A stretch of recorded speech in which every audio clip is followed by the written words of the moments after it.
Aloha. So welcome. My name is Tony Greibel. I'm the State Department Diplomatic Fellow here at the East-West Center for this academic year. On behalf of the President, Susie Veras-Lum, and the East-West Center, it is my pleasure to welcome all of you, welcome everyone here to today's presentation, Germany's China Strategy. Many thanks to the German Federal Foreign Office and the Consular Corps of Hawaii for co-hosting today's talk. Consul General Schramm, welcome. A few quick housekeeping notes. Restrooms and water fountains are just down the hall on your left. And this talk is being recorded, and it will be available on the East-West Center's YouTube channel. I will now turn the floor over to our fantastic event partner, Honorary Consul Dennis Tsao, to help introduce our esteemed speaker.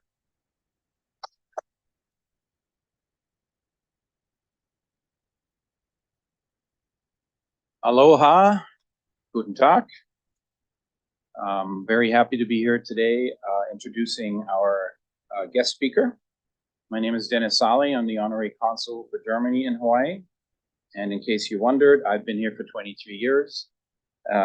So I am not being moved around like other diplomats. And I do this voluntarily. I'm just saying that right now because the question comes up. And I wanted to clarify right from the beginning that I am not fresh off the boat. Okay. So Consul Oliver Schramm is visiting us today from San Francisco, where he took his position in 2021. He, before that, was stationed in London as Minister of Economic Affairs. And Oliver has shared with me at other occasions that he actually experienced Brexit. Dark days. In wandering through the life and valley of misery and in living colors. I don't know if we're going to have time to talk about Brexit, but we may. Who knows?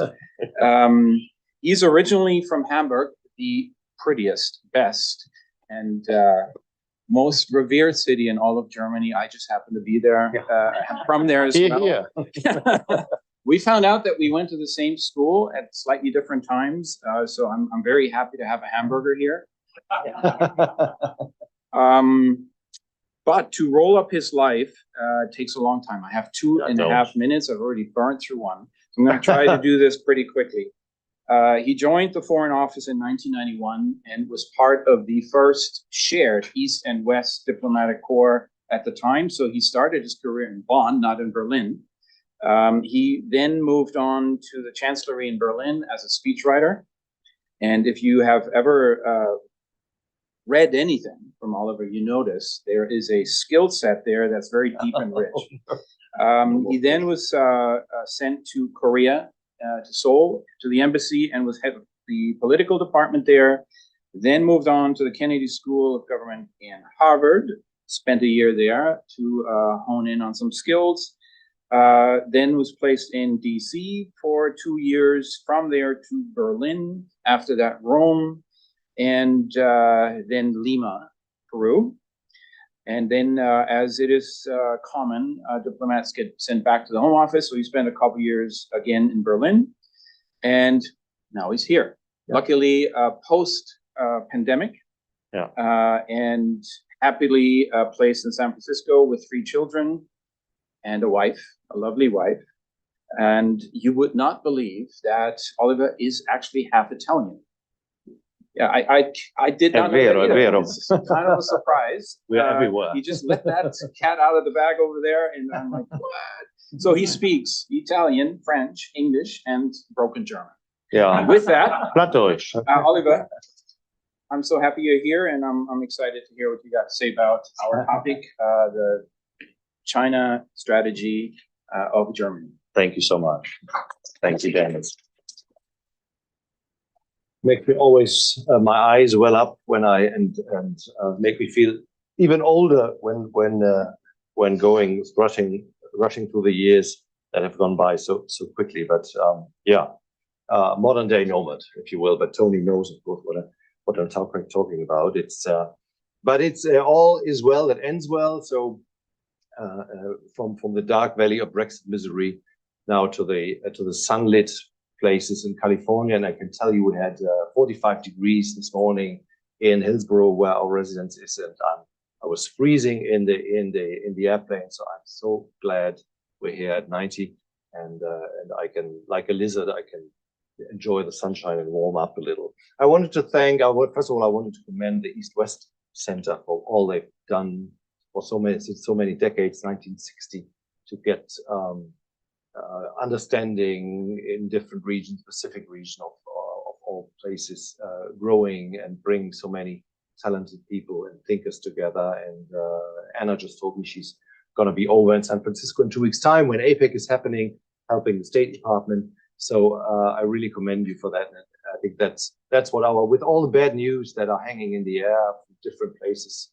especially over in Europe and the Middle East, I think that's good to know that so many people really look in a different direction and try for a different way of life and for tolerance and talking to each other. I want to thank the president, Suzanne Rose-Lam. Tony, thank you for also your kind words of welcome and honor. I'll keep those 30 minutes in mind. Hopefully, I'll talk a little. Pastor Dennis.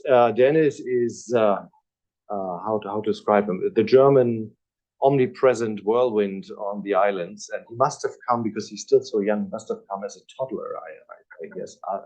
Otherwise, I couldn't explain. But thank you again, Dennis, for this wonderful program, for giving me this opportunity to speak here today, which is a real honor. Thank you all for coming. And maybe just to let you in on my expertise as a Chinaman, I have none. I'm not a China expert, as you have heard from Dennis. I've lived on the doorsteps of China for 3.5 years in South Korea, and I've visited China several times.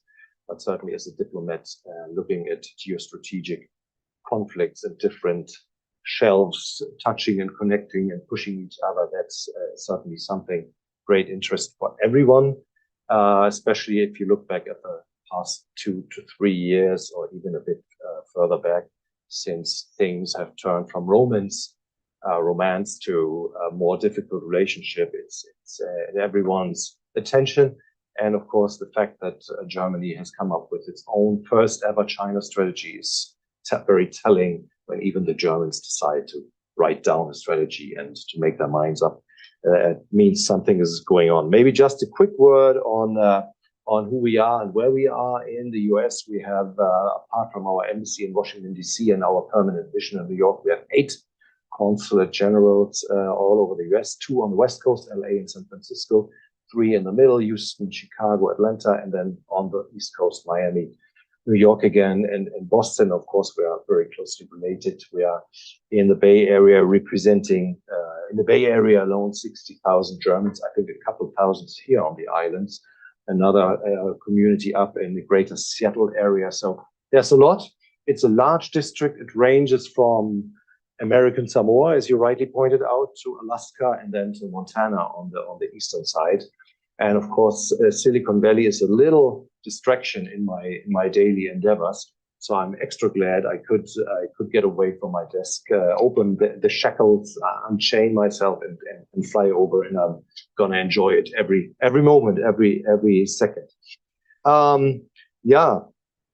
Maybe just to set the tone a little bit, I brought you 2 quotes to kind of maybe describe or summarize the atmosphere and the thinking and the different positions taken vis-a-vis China, and also with regard to Germany's relation to China. So one is, of course, from our dear leader, Secretary General Xi Jinping, who's going to come to San Francisco soon. And he once said, China will always remain the builder of world peace, a contributor to global development, and upholder of international order.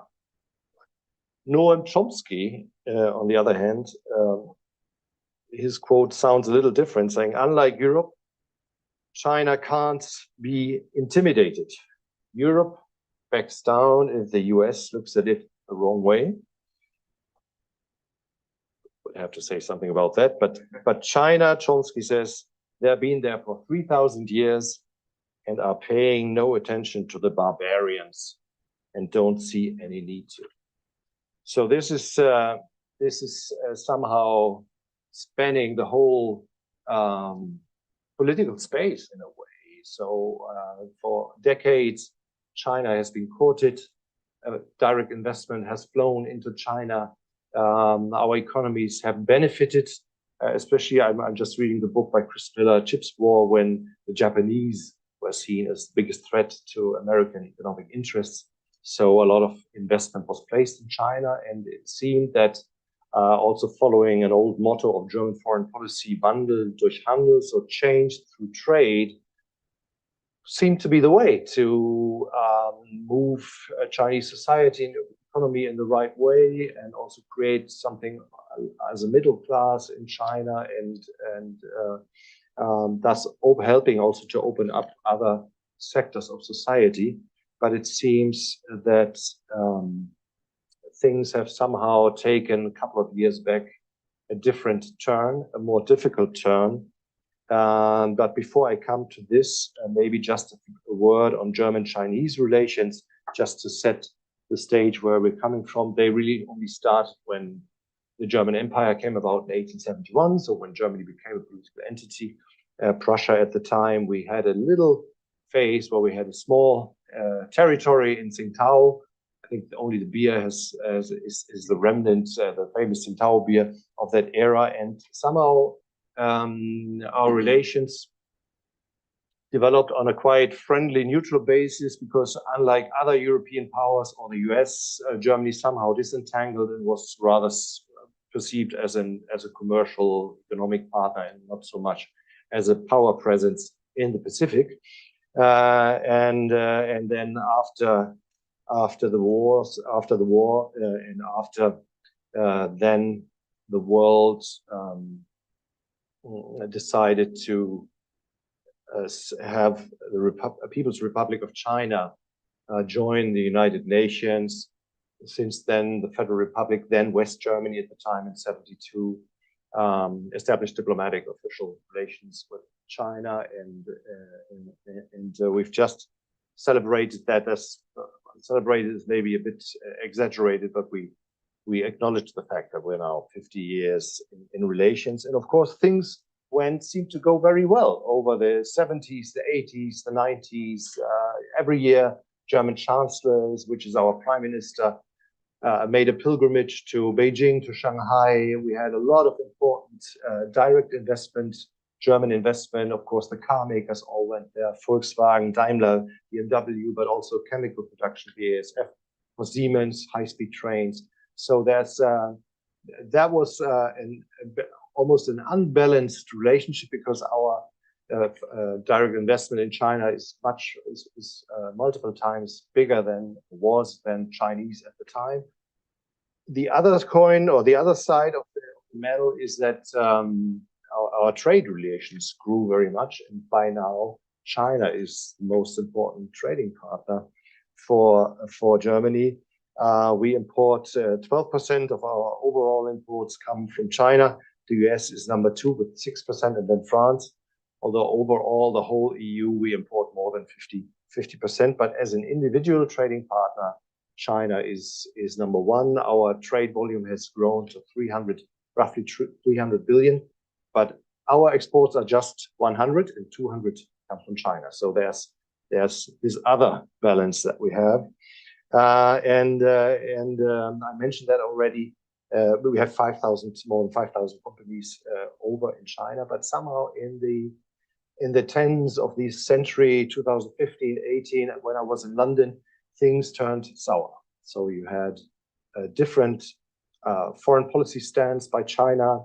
You had, of course, the Belt and Road Initiative, which could be seen as a peaceful commercial investment, but of course you had, especially in the field of raw materials, mining, a great Chinese presence in Africa, in Latin America, and then of course you had also on the domestic front things in developments in Hong Kong after the handover turning more difficult, and then of course the Uyghur human rights question came to the forefront, And I think that was the point when I think the Brits were the first ones to turn against it and to become more assertive. And then somehow Europe slowly followed suit.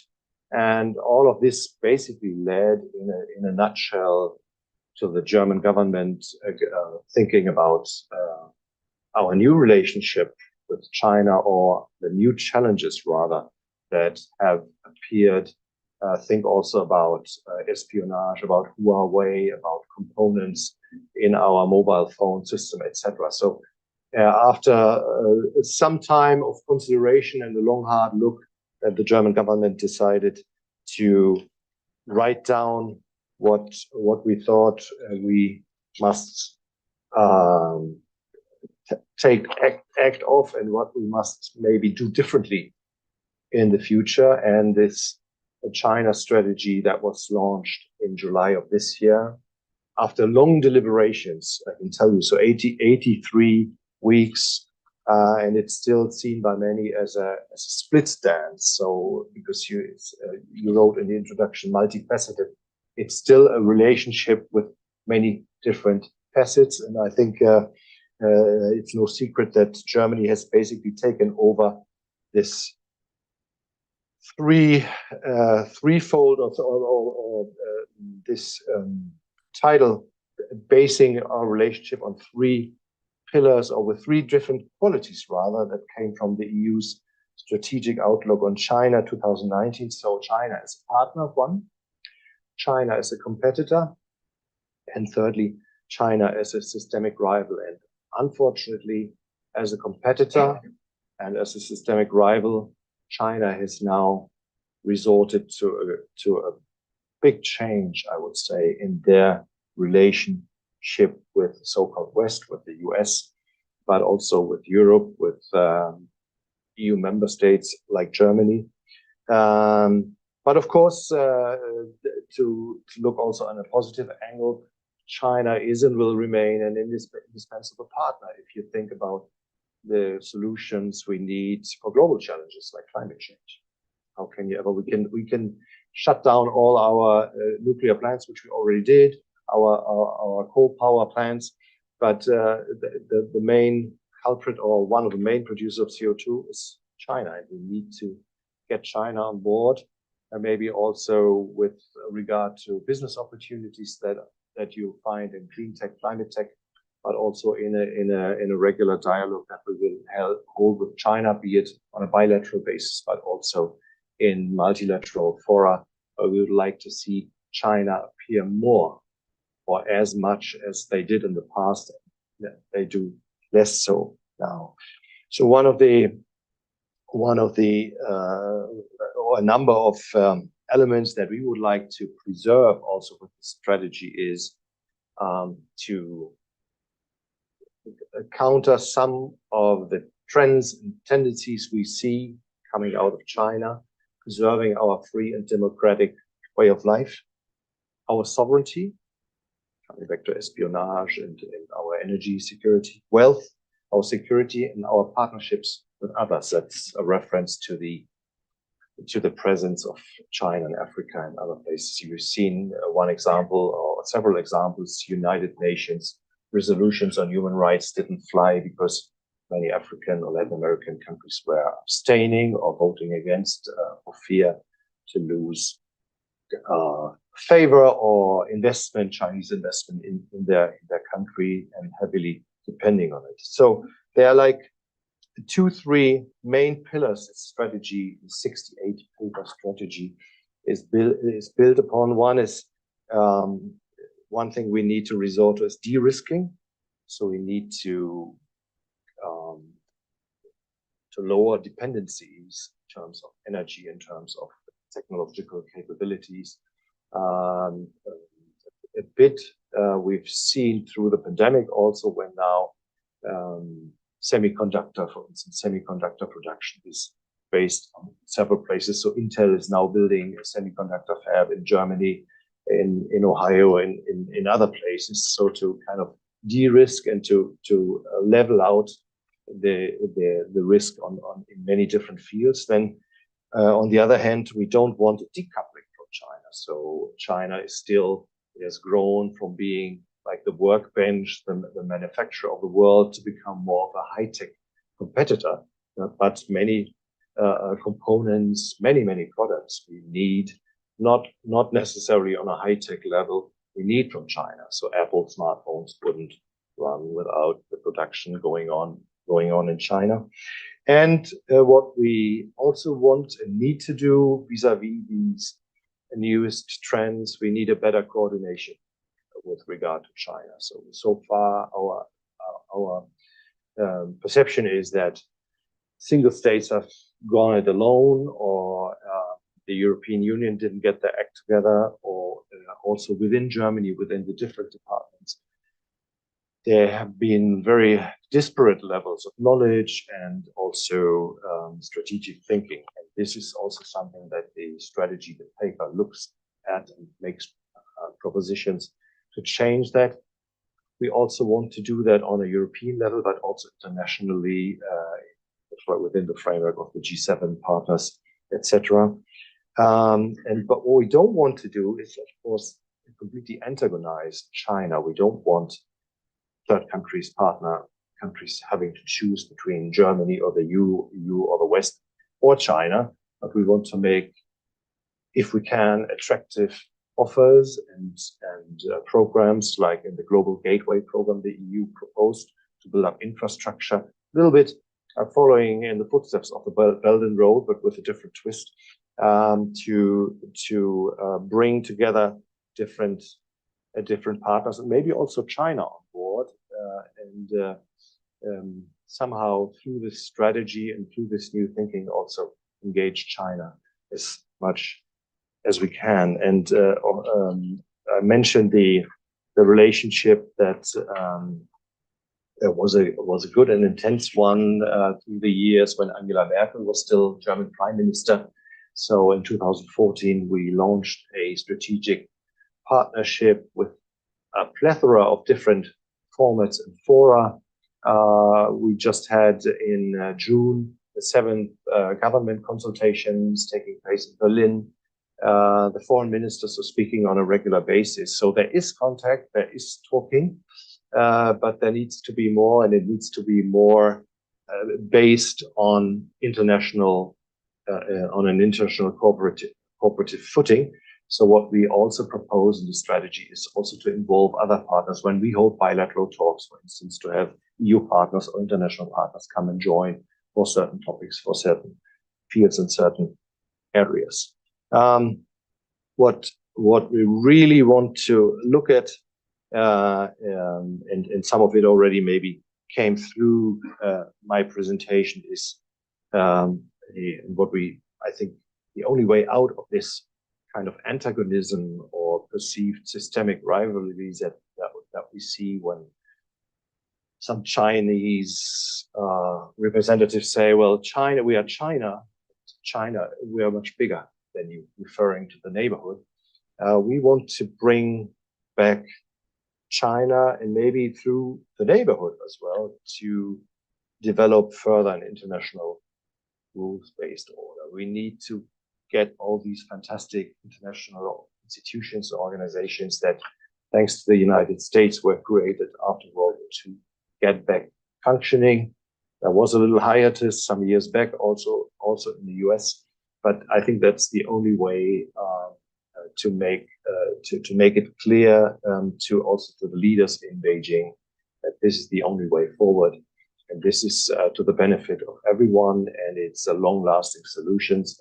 I think China is certainly, in commercial and economic terms, well aware that they could gain through a more assertive stance, but they also would have to lose quite a bit. I'm talking about 450 million domestic market in the European Union, and of course that's the place where they want to place their products and sell their services. So it's a bit of a give and take. What we don't want is, of course, create confrontational blocks or groups, but multipolar partnerships. It doesn't necessarily always have to involve China, but to base our footing not just on a transatlantic partnership, which is good, which is flourishing, really, to my I'm very enthusiastic about what happened since the change of administration here and since some new governments came up in Europe. How close this transatlantic partnership all of a sudden is. Certainly, partly due to the external pressure that's come about with the geostrategic conflicts in Ukraine. Now we have sadly the Middle East going up again, but there's constantly also a little bit of pressure or anxiety regarding this area, Taiwan Strait, Chinese ships patrolling the South China Sea. And that's also the reason why many of our partners in Germany as well has also released a new national security strategy. And guess what? For the first time ever, the Indo-Pacific area is also appearing in that. And we're taking a look at it. We had our first few pilots with German frigates patrolling in the South China Sea. So that's something that in a further globalizing world, we have to see and take into consideration. We also support, for instance, initiatives by other regional fora like ASEAN to lead confidence building measures, to create military transparency in the Indo-Pacific regions. We are offering also our experience. Germany has some experience, quite a bit on disarmament, on the questions of arms control, confidence building, also including China. So this is not just you against them, but also a comprehensive offer to all the partners in the regions. And maybe just in closing, I wanted to highlight a couple of points that stick out in that strategy. One I mentioned already: we need a more coherent European position vis-à-vis China, maybe bringing on board also new partners when we talk bilaterally. We need to get our own institutions, academics, departments, the Länder, our German states, more up to speed when it comes to our interests in China, when it comes to what China is doing, what China is not doing, market restriction, etc., to raise the awareness and the knowledge and to come out better prepared in future talks. Climate change, of course, is the one big topic that China is indispensable. So we need to work on that much harder than previously, but not as a pressure point. So if you don't cooperate on climate change, we will do this or that. But that's a topic on its own, I think. Our export credit guarantees will see stronger scrutiny in the future, to prevent unwanted transfer of technology. And we'll also have a stronger investment screening. We had a couple of examples recently in Germany also where Chinese companies wanted to, or are they companies? Chinese actors wanted to acquire, they already bought up all of our solar industry, which is now sitting all in China. But a wafer producer, for instance, and the German government said in several instances, no, we're not going to do it because this is critical, and this is also critical infrastructure. We need a stronger control. That's the topic of sovereignty when it comes to espionage, when it comes to mobile phone networks, so the components built in there, the role of the Chinese Confucius Institutes at our universities. And of course, everything that's connected with the services and apps and social media activity, TikTok and otherwise, because it's a state-controlled society and regime and system. So we have to be extra careful. And on the political front, of course, what we see with a very suspicious eyes is, lastly, China being mum on what is going on in Ukraine. So how Russia goes about it and not really condemning it. So that's something where we need to stand really united and to get China moving in the direction we want it to move. Maybe to end on a positive note, another more positive sounding quote by Xi, just Xi, but he's coming soon. China needs to learn more about the world, he says. And the world also needs to learn more about China. I hope for more efforts and contributions to deepening the mutual understanding between China and the countries of the world. And his word we should take, or we should look carefully at when he comes to San Francisco in 2 weeks' time for the APEC summit, meeting the US president. And it's going to be interesting to see what kind of signals he's now prepared to send out, because he's coming to a very special country and at a very special moment in time. And I hope that we'll see more clarity, maybe in his words, and maybe also different trends coming out of Beijing. But that remains to be seen. With that, I close my 3-hour speech. I say mahalo, and happy to take your questions at the time. Thank you.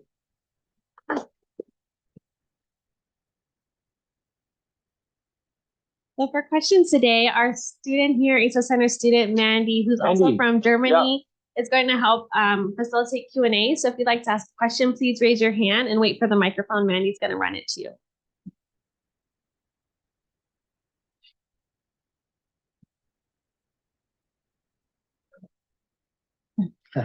Perhaps, forgive me if you already mentioned Taiwan, but do you have a policy? Does Germany have a policy regarding Taiwan?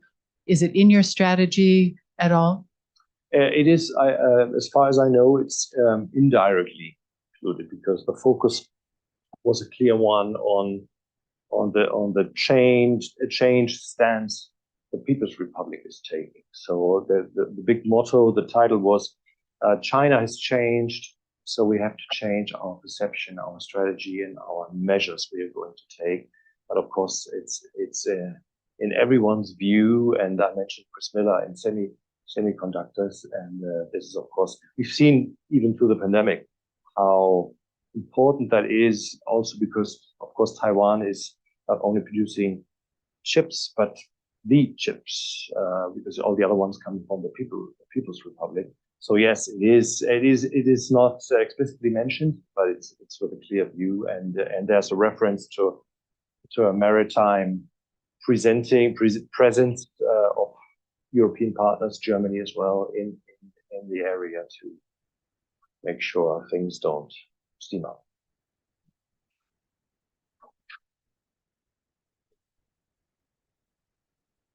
Thank you. Thank you, Consul General. I was curious more about Germany's role in the Pacific and the recent openings of embassies in Fiji and the renewed interest in the Solomon Islands with regard to Germany's China strategy. Yeah, thank you. I think the biggest driver for opening up the new embassy is, of course, a different field. That's climate change, because that's you know, of course, the denomination of our government, the Green Party, Vice Chancellor of the Green Party, and our Foreign Minister as well. So, of course, that's a topic on everybody's mind, but that's something that has a special focus within the German government. And that decision to open that embassy was coming from a greater need to see what is going on, how we could help the island, the Pacific states, how we could help to make them more seen and their voices better heard. But of course, and I'm talking about the last 4 or 5 years, with the geostrategic souring of atmosphere and relations in the South China Sea, Taiwan Strait, there comes a new element also. I think Germany is also, you described that, Dennis, is also now playing a more active role when it comes to joint, to RIMPAC, for instance, to joint maneuvers, and to make sure that we can contribute what we can contribute to have a certain presence and to help our partners. And it has to be internationally based. So we won't go back to the times of 1871. No worries. But you might have read about the speech that Chancellor Olaf Scholz gave 2 days after the war in Ukraine broke out, or the war of aggression started, so Russian war of aggression, when he talked about the Zeitenwende, that's the German word for the change of times. And he kind of claimed a different German foreign policy stance and saying, well, we are now upping our game in terms of expenditure, the defense budget. They put aside, and they had to change the constitution for that, 100 billion extra fund to bolster that. He kind of claimed a leading role for Germany within Europe, but also in internationally based peace projects or peace missions rather. And I think that's something that we will see more in the future. It will take some time until the German Bundeswehr, the German army and naval forces will have the prerequisites and material and the whole deployment to do more. But it'll come. That's the clear intent to be more present. And of course, the eternal battle cry from some politicians in the US was, we covered you for decades and decades. You just benefit from the US umbrella that we've opened above you. And I think that's something that this German government now has seen has to change. There has to be more burden sharing when it comes to international peacekeeping, which is, of course, always seen first under the lens of diplomatic endeavors, but it also needs a robust military presence and deployment. Yes, John. Well, thank you. It was a very interesting talk, and I'd like to question a little more about what you think China could do vis-a-vis Ukraine. Now, in the spring, they had a special envoy. They announced a so-called peace plan. Yeah. The first principle of that was that it should be resolved on the basis of the UN principles of sovereignty, respect for sovereignty and territorial integrity. Yeah. Many of the other points were kind of Russia talking points, Sure. And there was no operational aspect to it, but still seemed like a basis for something. On the sanctions side, I think nobody's expecting sanctions from China, but China seems to be very worried about the secondary sanctions, and they're very happy to engage, for example, in energy in a transactional basis. Yeah. But there's no major Chinese long-term foreign direct investment going to Russia right now. So the question is, what role can China play, do you think, is it reasonable for us to expect China to play to be helpful in this area? Yeah, good question. Hard to answer. And you have China as a neighbor to the south, which is leading a very similar policy vis-a-vis Russia. But somehow China, I think, and that's maybe going along the lines of this new strategy, China has to make its mind up. In the mid to long term, they have to decide what way they want to go. Will it be the more assertive, policy of the strongest? So this is probably for China, I'm speculating on that, is a test case that they very attentively look at. How far will Russia be able to kind of cash in on the military might and retain these territories or gain even more and expand their presence to other places? And of course, the immediate connection is, of course, to Taiwan and Taiwanese Straits, but I think that's a completely different ballgame or chapter. But I think China will have to do better and do more than just going back in time. And we've recently seen with the trouble in the Middle East, how undecided and how difficult it is in New York to come out with a clear plan, direction, clear mandate, with a Security Council that is mutually blocked and other partners not playing the role they could or should. So it's completely open. I think they have to make their minds up which direction they want to go. What suits China's interest best? I would say the multilateral multipolar position is the much better one. But of course, now they've been 10, 15 years on a different path somehow. And of course, they have to service their domestic audience as well. I have a hard time to distinguish which one will have the upper hand in the long run. But that would be, of course, China's role would completely change. Would they open up and say, well, condemn in clear words the change of frontiers and the change of sovereignty or threat to sovereignty in clear terms? That would make for different atmosphere and would also maybe have an influence on the conflict going on right now. So nuanced.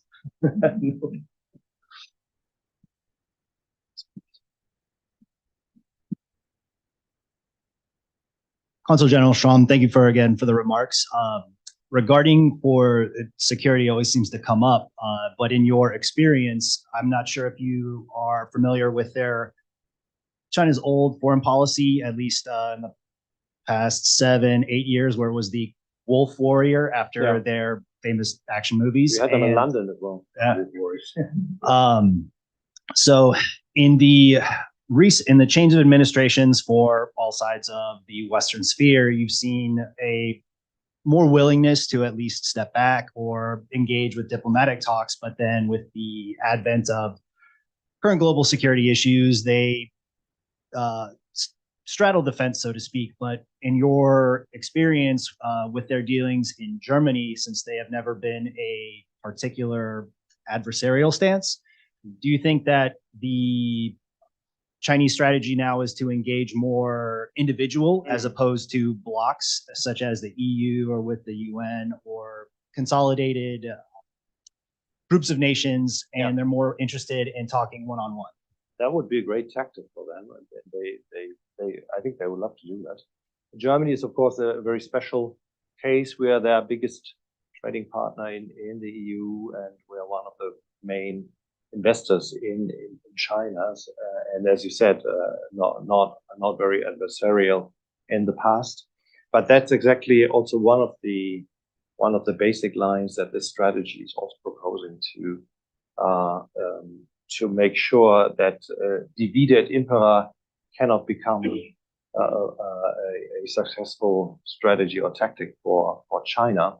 But of course, there's always this temptation, and depending on your economic stance and the interests that connects your country with China, you might have a feeling to go about it differently.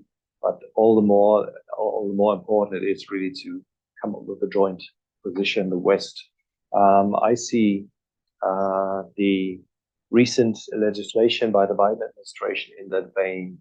The IRA, the Infrastructure Act, and also Chips and Science Act, not again like this China strategy, not with a view to decoupling, but to make sure that critical infrastructure and dependency, critical infrastructure is out of reach, and dependency is going to be reduced to retain this technological leadership, which then has, of course, ramifications and repercussions on other stances. If you think about military superiority, but also in terms of commercial influence that we could lead, because it's such a different entity. It's 20% of the world's population, but system completely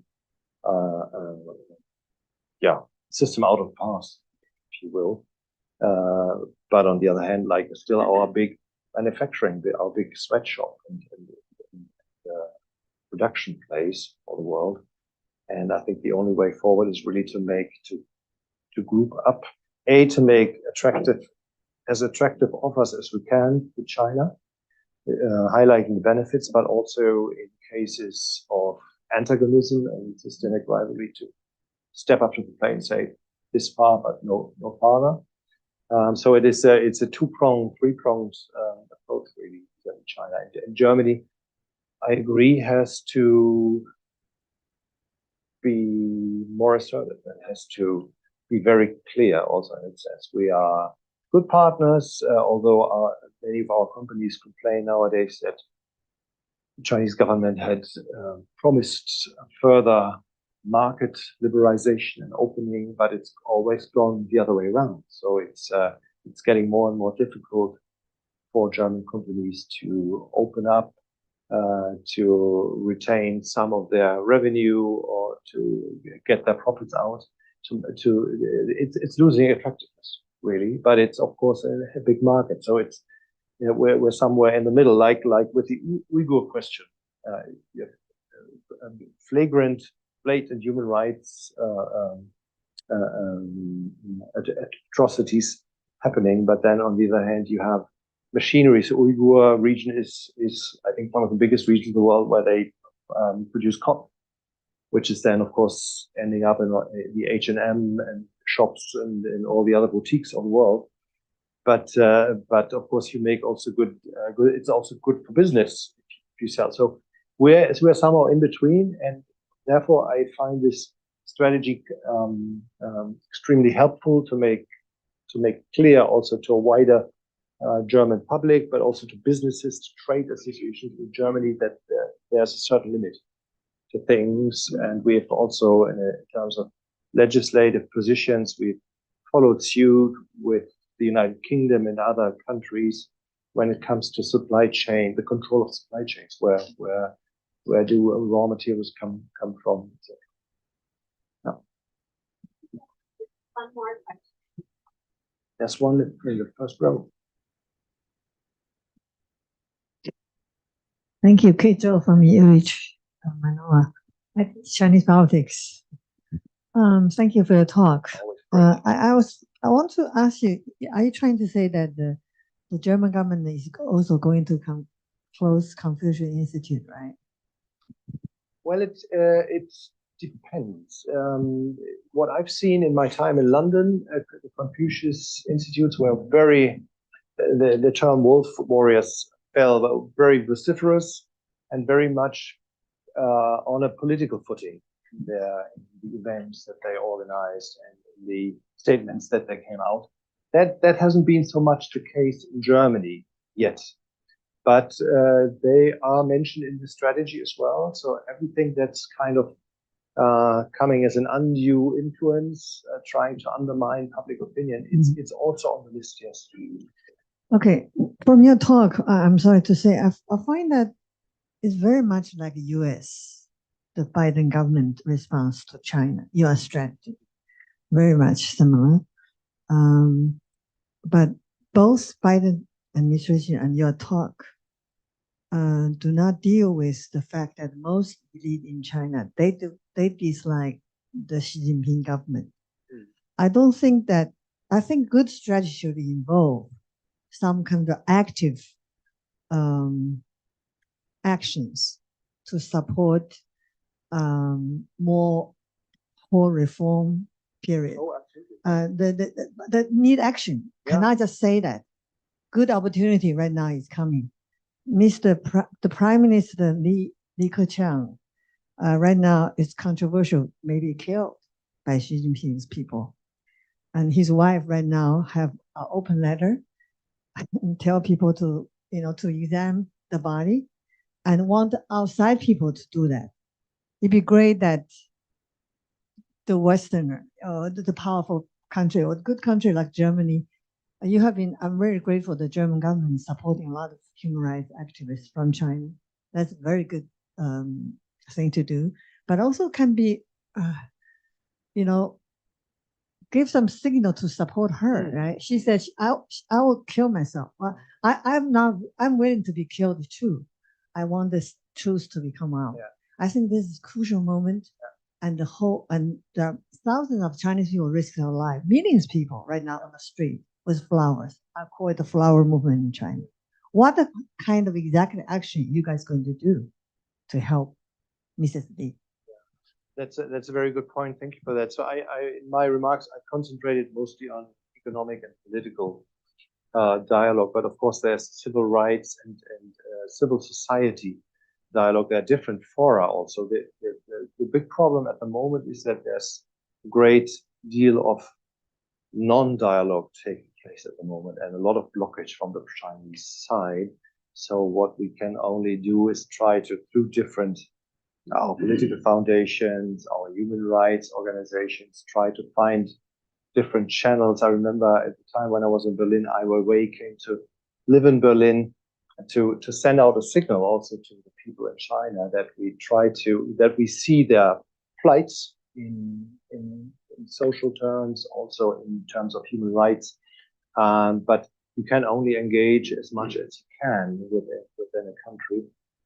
So that's also part of it, which is maybe coming in at the less important point in the strategy, because we focus very much now on the change, which is competition and systemic rivalry. But partnership is, of course, like the overarching, not only in climate change issues, the global questions, but also when it comes to civil society and to allow for dialogue and civil rights movements to grow. But there's a very limited scope at the moment.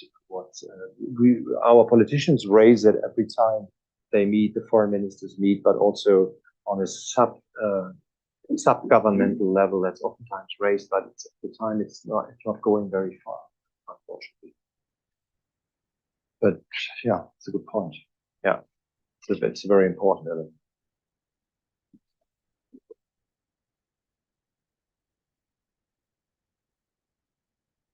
Okay, so this concludes the question and answer session. We really want to thank all of you for joining us today, and special thanks to Consul General Schramm for sharing your time, expertise, and insight. Would you have any final thoughts? Well, my final thoughts would be really that I think our relationship to China is, and I'm especially grateful for the last contribution, is of vital importance, because China can be a partner that kind of propels multilateral international world order into the 21st century. What we see now is a relapse of some bigger actors or players into the past, nationalistic thinking, thinking in political or military power, rather a run towards raw materials. And what I wouldn't want to see, and that's sometimes perception here or also in Silicon Valley, if you talk about cybersecurity, oftentimes, well, we have to be better than them. We have to always be like two grades better, and they have to be quicker. And as a diplomat, of course, that goes against the grain of what I believe is I don't want to re-engage into another coldish war race on who can dispose of the better technology to raise your military stance or threat. We've lived that as Germans in our own country with the division of the country with the Cold War. And I think that's never a good solution. There's so much great talent in China, so much you can see in Silicon Valley, of course, and put to great use over in China as well. Now they're the latest automobile salon in Munich.